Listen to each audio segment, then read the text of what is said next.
Battery একটু আস্তে করতে কোনো ফকার না ফকার।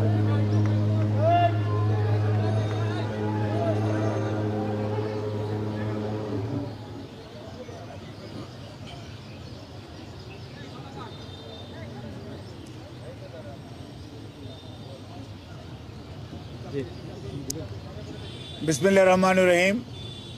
উপস্থিত সাংবাদিক ভাই ও বোনেরা, আসসালামু আলাইকুম।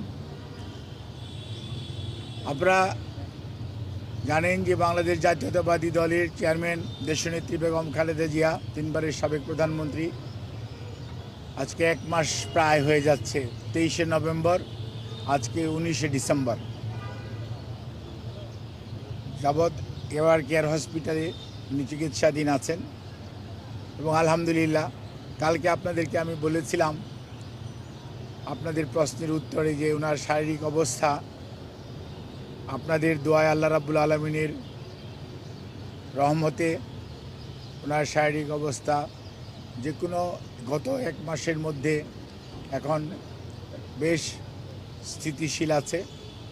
এবং উনি আজকেও ওনার একটা ছোট প্রসিডিউর করা হয়েছে ওটিতে নিয়ে, এবং সেটিও উনি অত্যন্ত সফলভাবে উনি সেটি গ্রহণ করতে পেরেছেন। অর্থাৎ প্রসিডিউরটা সুন্দরভাবে করা হয়েছে এবং উনি এখন ওনার সিসিইউতে যে ক্রিটিক্যাল কেয়ার ইউনিট, ওখানে উনি আইসিইউয়ের যে ব্যবস্থা, সেই ব্যবস্থা সম্বলিত কেবিনে উনি চিকিৎসাধীন আছেন।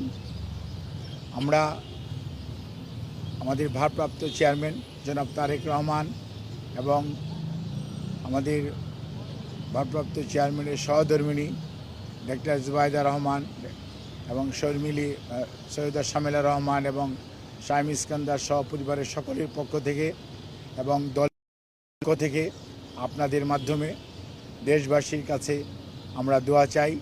যেমন কীভাবে দেশনেত্রী বেগম খালেদা জিয়া মেডিকেল বোর্ডের অধীন যে চিকিৎসা, দেশি বিদেশি চিকিৎসকদের সমন্বয়ে গঠিত যে মেডিকেল বোর্ড, সেই মেডিকেল বোর্ডের চিকিৎসা যেভাবে উনি নিতে পারছেন, সেটি যাতে আল্লাহ রাব্বুল আলামিন ওনাকে অব্যাহত রাখার তৌফিক দান করেন এবং এখনকার যে অবস্থা আছে এই অবস্থা যাতে আর সুস্থতার দিকে ওনাকে নিয়ে যেতে পারেন, সেই দোয়া চেয়ে আমি আমার বক্তব্য এখানে শেষ করছি।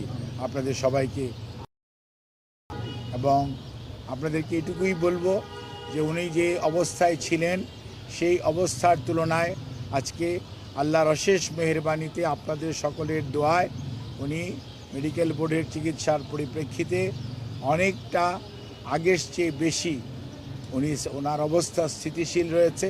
ওনার সার্বিক সুস্থতার জন্য আপনারা সবাই দেশবাসীর কাছে আমরা দোয়া চাই আপনাদের মাধ্যমে। সবাইকে অনেক অনেক ধন্যবাদ। এই যে ম্যাডাম সিসিউর মধ্যেই, সিসিইউ মানে এখানকার করোনারি কেয়ার ইউনিট না, এটা হচ্ছে ক্রিটিক্যাল কেয়ার ইউনিট। একটা কিউবিকেলস আছে এবং সেখানে উনি আইসিইউর সকল সুবিধা সম্বলিত চিকিৎসাধীন উনি আছেন। এবং উনি আপনাদের বোঝার জন্য বলতে পারেন উনি আইসিইউতেই আছেন। আমি তো আপনাদেরকে বলেছি যে আমি 2টি শব্দ উচ্চারণ করেছি। একটি বলেছি আলহামদুলিল্লাহ, দ্বিতীয়টি বলেছি যে গতকালকে আপনাদেরকে বলেছি সেই তুলনায় উনি আজকে ওনার শরীরের উপর একটা প্রসিডিউর করা হয়েছে, সেটি উনি অত্যন্ত সফলভাবে উনি গ্রহণ করতে পেরেছেন এবং উনি এখন এই মুহূর্তে ওনার অবস্থা স্থিতিশীল আছে, অর্থাৎ ওনার অবস্থা অবনতি ঘটে নাই। ধন্যবাদ।